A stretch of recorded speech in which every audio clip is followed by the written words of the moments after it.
Noli mi tangere. Hello everybody, we are so happy parce qu'aujourd'hui nous allons parler en italiano. Vamos lá, meus queridos.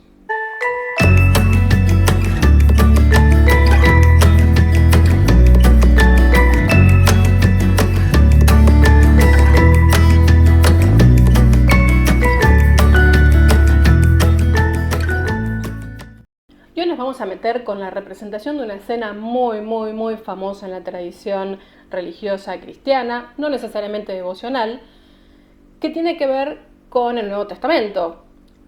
Cuando uno piensa escenas representadas de la tradición cristiana, imagina la huida a Egipto, la adoración de los reyes y el Noli tangere, que en realidad deriva de una expresión en latín que se dice o que se escribe, después les voy a poner por ahí, noli me tangere. ¿Cómo se traduce esto habitualmente y el brutal español? Como no me toques. Pero bueno, si contamos un poco la historia vamos a entender que no es tan bestial el no me toques, teniendo en cuenta que no estamos ni jugando al fútbol y estamos en el área chica, ni estamos en el metro o en el subte en horario pico, con lo cual esto se tiene que traducir un poquito más suave. ¿Y de qué trata esta escena? Cuando Jesús muere, es sepultado, y luego María Magdalena se acerca a su tumba con ungüentos. Cuando llega, ve que la tumba está abierta y el cajón está vacío. Se angustia, pensando que alguien se había llevado el cuerpo de Jesús. Y en el caso del Evangelio de Marcos dice que había dos ángeles sentados sobre el cajón que le preguntaron por qué estaba angustiada y que le dijeron que Jesús había resucitado. En el caso de Juan saltea un poco esto y dice básicamente que María Magdalena quedó muy angustiada cuando ve pasar a un hombre caminando por ahí. Ella piensa que es el hortelano, es decir, a alguien que cuidaba ese jardín en Palestina, se supone, que se acerca hacia ella y ella le dice, y le pregunta por qué llora. Y ella le dice, si tú te has llevado el cuerpo, por favor devuélvemelo. Y él la llama por su nombre. Con lo cual, ahí María Magdalena se da cuenta que era Jesús. Se quiere acercar hacia él en un gesto de abrazo, de extender sus brazos, y en ese momento Jesús le dice, noli me tangere, que todavía no he subido al Padre. Es decir, Jesús le dice, si fuera en esta traducción, como decía yo, un poco más fuerte, no me toques, que todavía no he subido al Padre, o generalmente se interpreta esto como un no te interpongas o no me interrumpas, que todavía no he llegado al Padre. Y ahí la manda a que le diga al resto de los apóstoles que él había resucitado. Más o menos, probablemente después ponga por aquí algún recorte de lo que dice puntualmente la Biblia, pero esa es la escena que nos convoca en el día de la fecha. ¿Qué desafío traje hoy? Bueno, elegí 5 escenas diferentes en distintos periodos artísticos. Por supuesto, ni por casualidad pretenden abarcar todo el recorrido que tenemos en la historia del arte sobre este cuadro y sobre esta escena, pero sí me parecen interesantes, así que vamos por ello sin perder demasiado tiempo. Ahí vamos. El primer ejemplo que traigo es el de Giotto, el de Maestro Giotto. Estamos hablando del Trecento, un proto-renacimiento. Ya a Giotto se lo entiende como una especie de bisagra entre lo que era el arte bizantino, en cuanto a la representación de las figuras, y el inicio del Renacimiento, en donde pasamos de figuras mucho más planas, simbólicas, es decir, no importaba quién era la persona, sino que se entendiera, no había un sentido de retrato ni de densidad corpórea, y se pasa al Renacimiento. Giotto tiene una mirada mucho más avanzada respecto de lo que es el arte bizantino, en donde hay un principio de perspectiva. Esto lo llamamos nosotros así, convengamos que Giotto y los maestros de su época todavía no tenían conocimientos plenos de arquitectura, de perspectiva. Pero Giotto es interesante porque él fue arquitecto y fue escultor. O sea, bien típico de de la Edad Media, ¿no? Del artesano, del artesano pintor, del artesano de la época, donde era, digamos, un artista no era visto muy distinto de cualquier artesano. El tipo hacía de todo. Lo interesante de esto es que ser escultor y hacer arquitectura tenía una cierta intención de espacialidad y de corporeidad corporeidad en sus obras. Así que, datos más de Giotto porque no lo estamos ubicando en el tiempo. Estamos hablando de alguien que nació en Florencia y murió en Florencia en circa 1267. Hacia esa fecha no hay registro exacto. Y murió en 1337. Algo interesante de Giotto, antes de meternos en el cuadro, fue un artista muy destacado y muy reconocido en su época. Viajó a Roma, lo contrató el Papa. Y, cosa bastante rara para un artista que, como decíamos recién, llevaba la vida de un artesano, el tipo muere con casi como un hombre rico. O sea, hizo buena fortuna con su hacer, con su talento, y decían que era un hombre muy austero, con lo cual, bueno, parece que le fue muy bien en la vida a Giotto. Ahora sí, vamos al cuadro. ¿Qué es lo que nos presenta Giotto en esta escena? Bueno, a ver, otra aclaración respecto de Giotto, y es que las atribuciones de Giotto son muy difíciles, incluso algunas estando firmadas, que no era bastante común en esa época ya firmar las obras. Pero sí tenemos que saber que, bueno, él trabajaba también con otros artistas en su taller, y es muy difícil las atribuciones. Este cuadro que traigo acá a colación es un fresco que fue hecho, está en el convento de San Marcos de Florencia. Y por supuesto está discutida su atribución, pero sin embargo si uno lo busca, lo encuentra y dice Giotto. Y eso es lo que nos interesa. Ya vemos este primer renacimiento en este cuadro porque, bueno, podemos identificar las distintas rocas, un paisaje, una especie de paisaje, no muy detallado. Sí se entiende que la escena sucede al aire libre. Y lo que vemos acá que son dos ángeles sobre la tumba de Cristo, que serían los que le dijeron a Magdalena que había resucitado. Algunos ángeles volando por ahí atrás. No se explica demasiado esta iconografía. Y vemos a Magdalena arrodillada, extendiendo los brazos hacia Cristo. Y un Cristo que parece que está pasando por ahí.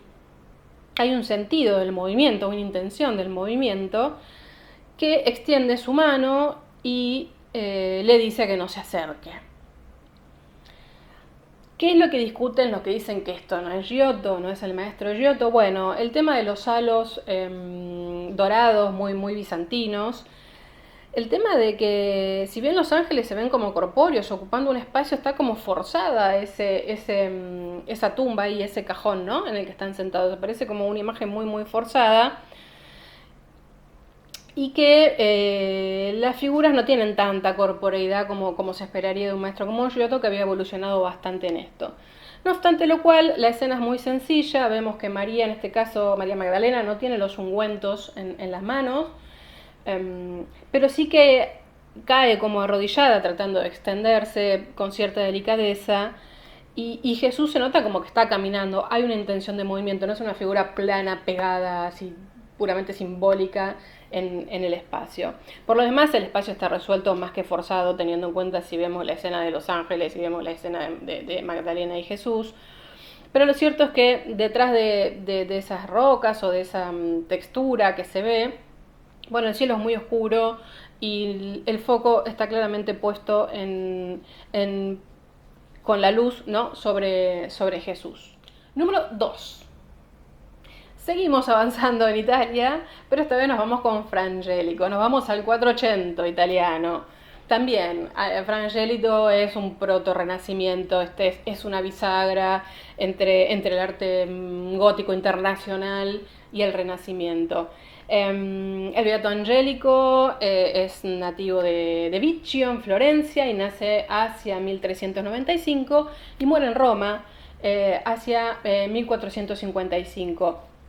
Lo curioso de Frangélico es que bueno, fue un monje dominico y recién fue canonizado con Juan Pablo II en el año 1982. Miren qué trayectoria para la beatificación de nuestro amigo Fray Angélico. Esto que estamos viendo acá también es un fresco que hizo para el convento de San Marcos en Florencia y es Frangélico. Esos colores, esa delicadeza que tiene Frangélico, esa línea casi preciosista, ¿no? Podemos hacer una línea de Frangélico a Rafael, por ejemplo. Esos colores tan perfectos que realmente no existen, pero que son bellísimos. ¿Qué es lo interesante de Frangélico y de este cuadro? Que bueno, también vemos un cambio hacia otro tipo de representación, pero que trae todavía costumbres de la época más anteriores, ¿no? Hablando del gótico internacional que mencionamos recién. ¿Qué es lo que vemos en esta escena? Ahí vamos. Tenemos el sepulcro oscuro, ¿no? Se ve la puerta oscura, María Magdalena saliendo de él, y este es el momento en el que claramente identifica que el que pasa por ahí es Jesús. Y se trata de extender, ¿no? Como que se acaba de arrodillar y cuando Jesús le dice que no lo toque, que no lo interrumpa, que no se acerque hacia él. ¿Por qué vemos esto? Bueno, porque la posición de Jesús es bastante extraña. De hecho, si ustedes ven, tiene los pies casi como cruzados. Lo que entiendo que se trata de representar acá es que estaba caminando, estaba yendo hacia el Padre, como dice él. Y tiene una posición bastante extraña en los pies. Pero bueno, estaba caminando por ese huerto. Bueno, María Magdalena acá tampoco está con los ungüentos, no aparecen los ángeles. Sí aparece un huerto, aparece una palmera, Palestina, martirio. Está claro que está enclavado en un jardín, en una especie de jardín. Hay un detalle enorme, muy de Frangélico, de las texturas de las plantas y las flores, con un nivel de minuciosidad tremenda, no sé si lo pueden apreciar.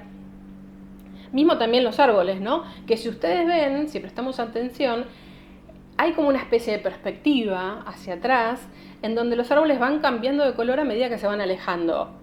Puede parecer muy tonto decirlo ahora, pero no es poca cosa para la época. Y eso habla de estar experimentando, de estar aprendiendo cosas, ¿no? De la perspectiva, de cómo representar, de cómo dar espacialidad a la obra que todavía no estaba plenamente lograda. Por otro lado, vemos a Jesús y a Magdalena con sus halos respectivos dorados, y vemos incluso el de Jesús que tiene una cruz. Detrás está como esa valla también dorada, que no es casualidad que esté justo la cabeza de Jesús sobre eso, es como para que a uno le llame la atención y vaya hacia ahí, al igual que la luz, ¿no? Que se corre desde lo que es la salida de la tumba hacia Magdalena y Jesús. Jesús en este sentido está más representado como hortelano porque tiene como un asa en la mano, pero es el único atributo que vemos, además de la cruz en el halo. ¿Qué interesa de aquí? Bueno, las texturas de las telas de Frangélico, como dije antes, los colores, tanto el color de la túnica de Jesús y la textura y los pliegues, como de la ropa de Magdalena, es como lo que más llama la atención de esta escena. Y ahora vamos con el número 3, que es uno muy especial porque vamos a hablar de la Viña Fontana. La Viña Fontana, como su nombre lo indica, es mujer, hija de un pintor, bastante reconocido el señor, pero ella claramente destacó y muchísimo y hasta incluso estuvo a cargo del taller. Nace en Bolonia en 1552 y muere en Roma en 1614. Fue una pintora muy exitosa y muy reconocida para la época. De hecho está en el libro de Giorgio Vasari que hizo sobre la vida de los pintores. Y es interesante que elija un nomine tangere, porque si nos ponemos a pensar, las primeras personas que vieron a Jesús cuando resucita fueron mujeres. Y a mí eso me gustó, que estuviera pintada esa escena por una mujer. Por eso la traje y porque además tiene cositas lindas y cambia bastante de lo que estuvimos viendo de Giotto y de Frangélico. Así que vamos a la obra, hacia allá vamos. ¿Qué es lo que encontramos acá? Bueno, es una escena bastante completa. Si vemos, de fondo encontramos una ciudad encontramos que esto sucede al aire libre en un huerto. También encontramos la escena donde se le aparece el ángel a Magdalena y le dice que Cristo había resucitado. Y si venimos para adelante, donde está el foco de la luz, encontramos a Magdalena con el ungüento en la mano, con su atributo, arrodillada, acercándose o tratando de acercarse a Jesús. Y Jesús, que tiene extendida su mano derecha, le dice que no lo interrumpa, no mi tangere. Jesús más hortelano no puede ser, es un típico jardinero del siglo XVI, con su sombrero de paja, con su pala, una pala que claramente sirve para hacer agujeros, para cavar, ¿no? Para hacer agujeros en la tierra. Está caminando, él se está moviendo, está claro que estaba pasando por allí cuando la ve a Magdalena. ¿Y qué más? Y es muy interesante la delicadeza de la postura de la mano de Jesús. A mí me parece que es como que se la estuviera tratando a Magdalena con una suavidad, de decirle, no te acerques ahora, pero no me toques, no un correte, que eso es algo que en otros cuadros se señala bastante, que hay como un gesto bastante tajante de Jesús de que no se acerque Magdalena. Y ella tiene como una mirada absorta, devocional hacia Cristo. Es inevitable, justo la luz cae sobre parte de su cuello y de su escote y te lleva a la mirada que tiene ella en esa diagonal por sobre el brazo de Jesús y hacia la cara de Jesús. En algún momento se quiso ver en este cuadro, en el hecho de que Jesús fuera claramente un jardinero, un hortelano, como una representación demasiado básica y literal respecto de la viña Fontana, pero hay que decir que la viña Fontana hizo la tarea. Por dos cosas. Primero, porque los evangelios dicen que lo confunde con un hortelano. Y segundo, porque hay un sentido de que se lo confunda con un jardinero. Jesús como jardinero, Jesús como el que viene a sacar las malas hierbas y a plantar semillas, ¿no? de virtudes, florecientes de virtudes, ¿no? Como dice San Gregorio Magno, es que dice textualmente las semillas florecientes de virtud. Entonces, no es una representación casual. Y por otro lado, Magdalena no estaba loca. ¿Por qué si no va a pensar que era un jardinero y no Jesús, la persona que pasaba por ahí, a pesar de que le habían dicho que había resucitado? O sea, es interesante la mirada de la viña Fontana. Me parece que no se le escapa nada y que lo hizo bien a elección y no por una cuestión literal y llana de, estaba vestido así, se lo confundió, listo. Por otro lado, en la época de la viña Fontana, estamos hablando del siglo XVI, circulaban escritos como La vida de Cristo de Luis de Sajonia, digamos, libro que después terminó influenciando muy fuerte en San Ignacio de Loyola, en donde se habla fuertemente de la metáfora del Cristo jardinero, de este Cristo que viene a sacar las malas hierbas y a cultivar, con lo cual no estaba loca la viña Fontana y claramente había, como dije antes, hizo la tarea. Y por eso hizo esta representación que se podría decir casi literal de la escena. Si lo comparamos con los cuadros anteriores, bueno, claramente acá estamos viendo una profundidad, una densidad de los cuerpos, un movimiento, una gracia en el movimiento que no podíamos apreciar en los cuadros anteriores, hay que decirlo, cada uno en su época y en su tiempo y con sus capacidades. Y este es un cuadro en ese sentido que marca una gran diferencia con lo que venimos viendo hasta ahora. Y vamos con el número 4, y ahora voy a saltar un montón, me estoy yendo de los fines del Renacimiento al neoclasicismo, romanticismo, o sea, estamos hablando de ya inicios del siglo XIX. Y esto porque para el final tengo una sorpresa. ¿A quién traemos acá? Bueno, estamos trayendo a un artista ruso que se llama Alexander Ivanov. Alexander Ivanov nació en Rusia, ya lo acabo de decir, pero pasó casi toda su vida en Roma. Y fue hijo de pintor también. Esta cosa de las escuelas, ¿no? De los padres.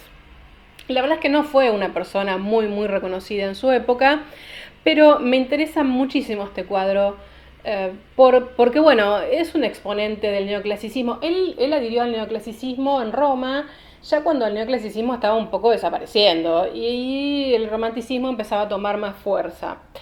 ¿Y qué es lo que vemos en este cuadro? Vamos por ahí. Primero lo que vemos sin ninguna duda es, bueno, una mirada estética muy sencilla, muy simétrica, pero con una delicadeza de las formas y de la representación tremenda. Las caras son perfectas, las manos son perfectas, la expresión de los cuerpos, ambos cuerpos están puestos en una simetría y además también tienen como una representación estática, parecen esculturas griegas, ¿no? Vemos cómo cae la luz sobre el cuerpo de Jesús y cómo hay una línea que nos acompaña en la bufanda de Magdalena que nos lleva a mirar su cara y de ahí a través de las manos y el brazo a Jesús. Cuando decía que los cuerpos son casi como estatuas es porque está detenido, es como si fuera casi teatral o como si no sé, como si les pidieran que lo hubiesen posado para una foto. Más perfectos no pueden ser, ¿no? Es impresionante. La delicadeza y la pureza de los rostros, los gestos de las manos, definitivamente es un hijo de su época, o por lo menos de la época a la que adhirió nuestro amigo Ivanov, que no es tan conocido, la mayor parte de su obra está hoy por hoy en Rusia. Este cuadro está en el Museo Estatal de Rusia, en San Petersburgo, y algo que no les conté, y sí lo vengo diciendo de todos los autores, es que nació en 1806 y murió en 1858. Como verán, una mirada ya del siglo XIX, inicios del siglo XIX, totalmente distinta. Los paños, la delicadeza de la escena, que realmente se nota que es en un jardín y es afuera, pero poco y nada, ¿no? El foco de la luz es como si estuviéramos en un escenario y la luz estuviera directamente sobre Jesús y Magdalena. No hay otra cosa que nos permita pensar si Jesús era jardinero o no, si Magdalena estaba con los ungüentos o no, pero sí está claro que siempre que vean esta escena, de ahora en más van a decir no li mi tangere. Y ahora vamos con el número 5 que dije que era especial. ¿Y por qué dije que era especial? Están pensando en el Greco, ¿eh? No, perdieron. Bueno, a ver, no es nuestro amigo el Greco, no es Domenicos Theotokopoulos, pero este señor se llama Jorge Manuel Theotokopoulos. Sí, es el hijo del Greco. Era inevitable. Lo que pasa es que uno ve este cuadro y es el Greco. Es así. Es cierto que Jorge Manuel, fue pintor y trabajó con su padre. Este cuadro es de él igual. Es un lienzo. Pero luego de la muerte del Greco, hacia 1614, realmente él se dedicó más plenamente a la arquitectura. Este cuadro es un cuadro que llama muchísimo la atención. Está en el Museo Lázaro Galdiano. Y llama mucho la atención porque por lo brillante de los colores, que parece que no era característico de la pintura de Jorge Manuel. Traje a colación dos imágenes del mismo cuadro que están disponibles para bajar en la página del Museo Lázaro Galdiano, las dos, sobre todo porque en una se hace mucho más hincapié en el contraste, en el uso de los colores, en la luz que cae sobre la ropa de Magdalena y de Jesús. Y en el otro podemos ver un poco más el esfuerzo que hizo nuestro pintor Jorge Manuel para dos cosas. Por un lado, para darle una brillantez y una textura a una jarra con agua o a los ungüentos, podríamos decir. Y por otro lado, al asa de la pala que tiene Jesús en la mano. Y también ver un poco el fondo, la textura de los árboles, el bosque, que está mucho más claro que están en un lugar abierto y que es un jardín donde esto está sucediendo. Por lo demás, no podemos dejar de ver en él a su padre, pobre, nuestro amigo. Siempre le debe haber pasado lo mismo, de que le iban, ¿cómo andás? ¿Cómo anda tu papá? ¿Qué pintó de nuevo? A pesar de que Greco fue un tipo no fue un tipo muy entendido en su época, pero sí valorado. Y también pensemos que no todos los cuadros del Greco tienen estos brazos y estas piernas alargadas y estas cabezas tan chiquitas, que tenían que ver con una forma de él de representar la parte más espiritual, la parte más importante sobre lo que él quería llamar la atención. Y no como todas esas teorías que decían que, bueno, tenía problemas en la visión, que tenía problemas de salud y que por eso pintaba de esa manera. Primero por dos cosas, porque si no el hijo heredó todo lo mismo y ya sabemos que no es así. Y segundo, porque también Greco fue un gran retratista y era muy bueno retratando y no te hacía la cabeza chiquita y las piernas de 2 metros. Está claro que en la pintura religiosa él quería transmitir o expresarse de otra manera. Para variar, y para el pobre Jorge Manuel terminamos hablando del padre, pero bueno, él claramente en esta obra siguió el estilo y bueno, no quería dejar de traerla porque es una manera bueno, de llegar al Greco a través del hijo y una expresión totalmente distinta del no militangere, ¿no? Algo importante, vamos a contar un poco de Jorge Manuel Theotocópulos. Nació en Toledo y murió en Toledo. Nació en 1578 y murió en 1631. Y al seguir un poco este estilo del Greco, estamos hablando, si bien estamos en el barroco, de alguna manera se entronca un poco más con el manierismo. Hasta aquí la entrada de hoy, espero les haya gustado. Hay 1000 escenas más del No Militangere para hablar. Si quieren que hablemos de alguna puntual, me lo pueden escribir, o si quieren que hagamos una segunda parte de esto contando otras representaciones, quizás más antiguas o quizás de otros estilos, me lo cuentan, me lo ponen abajo en los comentarios. Lo mismo si quieren que hablemos de algún autor puntual, de alguna obra puntual, ahí viene, me lo escriben. Tanto en los comentarios de este propio video como en mis redes, que las estoy dejando por acá, y también en la caja de descripción. Desde ya les agradezco muchísimo. Si llegaron hasta acá, como digo, además de agradecerles, les pido un like, un me gusta, que siempre nos ayuda, nos incentiva y nos ayuda a mejorar. A uno le hace un mundo toda esa buena onda. ¿Y qué más? La semana que viene tenemos algo súper especial. Recuerden que todos los viernes vamos a estar subiendo video. Recuerden suscribirse a este canal y activar la campana de notificación, si no se enteran cuando lo vamos a estar subiendo. ¿Y qué más? Hoy estoy así como muy emocionada. Bueno, aprendimos una escena que la vamos a encontrar en cuanto museo y en cuanto iglesia andemos paseando por ahí, así que espero que les haya gustado. Acá estuvo hecho con muchas ganas, con mucho amor. Nos vemos el próximo viernes.